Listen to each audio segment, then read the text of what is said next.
Is your 2017-2019 Jaguar F-PACE key fob not working?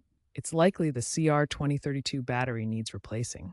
This is a simple DIY task that can save you money. You'll need a small flathead screwdriver or pry tool, a new CR2032 battery available for $2 to $5, and gloves to protect the electronics. First, ensure your vehicle is off and the keys are removed. Locate the seam on the back of the fob, often marked with a notch. Gently pry the cover off with your screwdriver, being careful not to apply too much pressure to avoid cracking the plastic. Use the screwdriver to carefully lift the old battery out, noting which side is facing up, plus.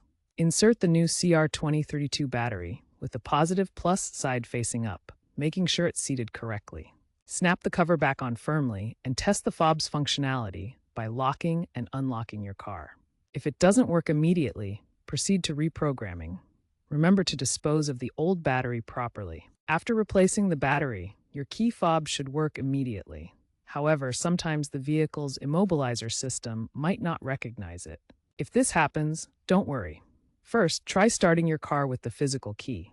Then, cycle the ignition a few times, turn it on and off to help sync the fob. In rare cases, you might need an OBD2 scanner or a JLR-approved dealer scan tool to reprogram the fob, which could cost around $50. Also, if you find that your fob cover is cracked after multiple battery replacements, you can use epoxy to glue it back together, extending its life. Consider using Amazon Basics CR2032 batteries as they are reported to be reliable and cost-effective.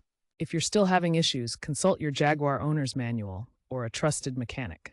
Keep in mind that cold weather can drain batteries faster, so more frequent replacements may be necessary.